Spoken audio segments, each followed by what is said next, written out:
We are talking about that breaking news item where President Trump says, I don't care really, and the administration saying, right now that deal is off the table with you, Zelensky, after what happened on Friday. Obviously, we know, we've all seen it now a lot of times, as J.D. Vance, President Trump, and Zelensky had a pretty heated conversation. And here's what we know about Zelensky is, as of right now, it doesn't seem like he wants to push forward with any sort of deal that really involves peace, that involves ending the war. Now, we know President Trump, that's his number one concern, is to end the war. That can easily be spun, by the way. I think we need to be careful. Easily be spun as some pro-Russia, pro-Putin propaganda piece. I think you need to be careful. Separate yourself from that. But here's the deal. This is not the first time President Zelensky has rubbed a president the wrong way. Has been in a moment where all chaos has broken out. It just didn't happen in front of the cameras. It didn't happen in front of the press pool. You may not remember back in 2022, this happened to, President Joe Biden after such a big ask and a big gift, essentially, from America to Ukraine. Guess what President Biden, how he felt? He felt that President Zelensky was ungrateful and didn't even say thank you. Have you heard that before? Is that something you've heard before? You know why? Because this is part of global politics. And if you want my proof, we're going to flash it back to NBC back in 2022. Yeah, that's right, Kate. So in this conversation, President Biden called President Zelensky to tell him about a roughly $1 billion package of additional equipment and weapons for the Ukrainian military coming from the United States. During the course of the call, President Zelensky continued, according to a number of officials who we spoke with who are familiar with the call, President Zelensky continued to talk about the additional equipment and weapons and support that he and his military needed. According to these officials, they said that President Biden finally just got frustrated and lost his temper and told President Zelensky, look, you could be a little bit more grateful. The reason that this story is interesting to us and is something that we are reporting on and officials are speaking to us about is because it shows that all these months ago, President Biden already realized that there was going to be a point where the American people, members of Congress, where people would start potentially pushing back on all these billions and billions of dollars of aid and equipment that the U.S. has been providing to Ukraine. And he knew that the narrative out there needed to be that the Ukrainian people and President Zelensky were grateful for it. I mean, that was a flashback from 2022. You could easily swap out the words Biden with Trump and have almost the exact same conversation. The difference is it wasn't a global crisis. That's right. I would say it wouldn't be the exact same conversation because whenever you do swap those words out, the narrative and the agenda of the media changes. Sure. You saw people like The New Yorker having writers say this was an ambush. I've never seen something so disgraceful. And you can go down the line of media talking heads that were losing it over this entire thing, that this was not America. This is what people voted for. This is horrible. I can't believe you would do this. You'd embarrass this world leader. And in reality, their previous president did the exact same thing on a phone call and for the exact same reasons, saying he wasn't grateful, that he was concerned that the American people were going to lose their patience. And what have we seen? All that come to fruition. Zelensky obviously didn't take Biden's caution on this, or it didn't work with President Biden scolding him or losing his temper on a phone call. But when Trump does it, because Zelensky tried to provoke him by starting to relitigate the war and give a history lesson in the Oval Office in front of the cameras, and President Trump and Vice President Vance said, we're not going to take that. They lost their temper. Actually, I thought they played it pretty cool in the way that they were just very forceful in setting the record straight and saying, you need to be more grateful.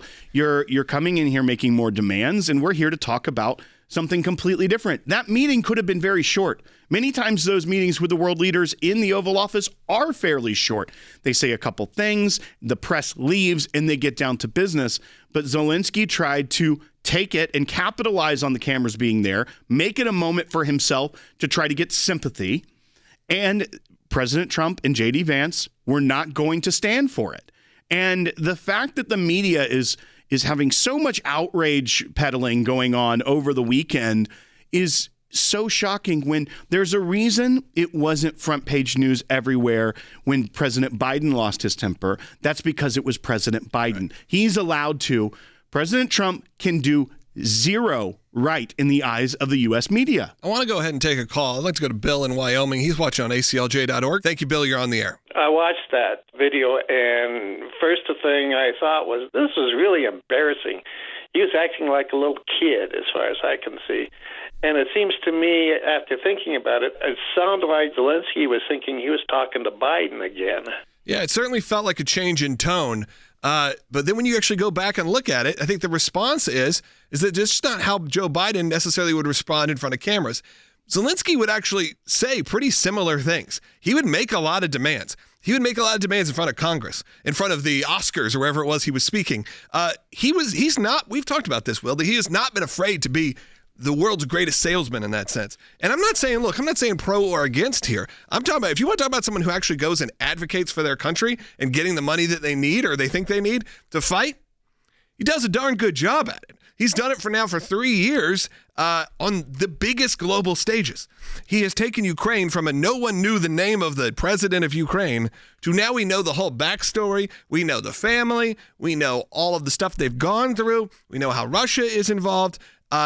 And now we're seeing, we know why he doesn't wear a suit. We know all of those things. We have been educated, and I have to say, if you're going to say that there is something that can be gleaned from President Zelensky, is he is a salesman for a Ukraine first policy.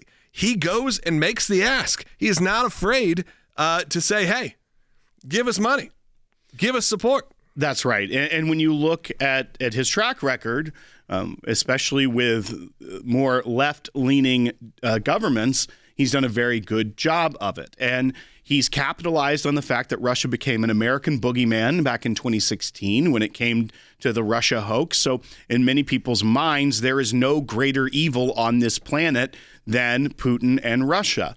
I think that could be debated, but yes, I think there is a lot of evil that comes out of Russia itself.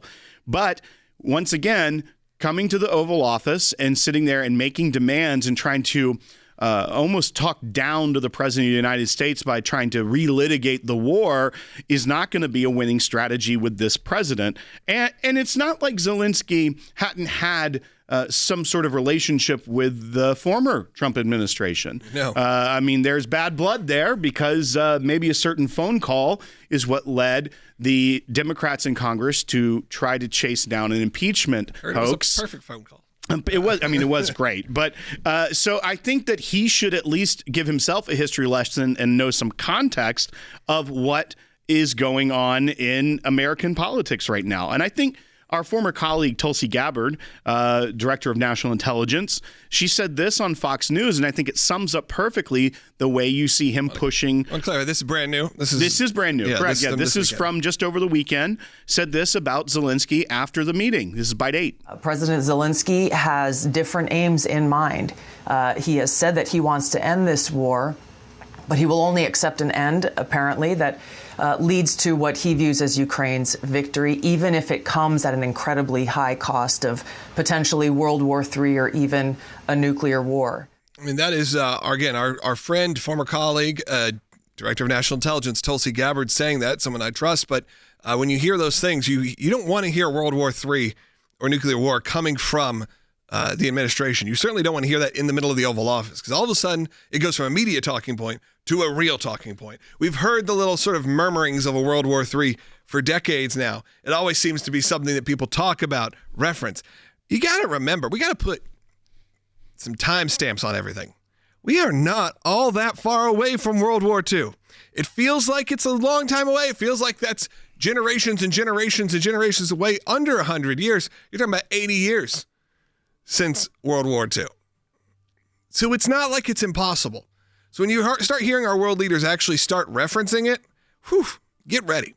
We are so excited to announce the ACLJ's brand new app, completely redesigned to provide you with the best tools available to partner with us at the ACLJ. You can watch the daily Sekulow program, sign the petitions, customize your ACLJ membership experience, donate with the click of a button, and receive up-to-the-minute critical updates that the mainstream media can't censor. Just scan the QR code on your screen or go to your phone's app store, search ACLJ, and click install. It's that simple.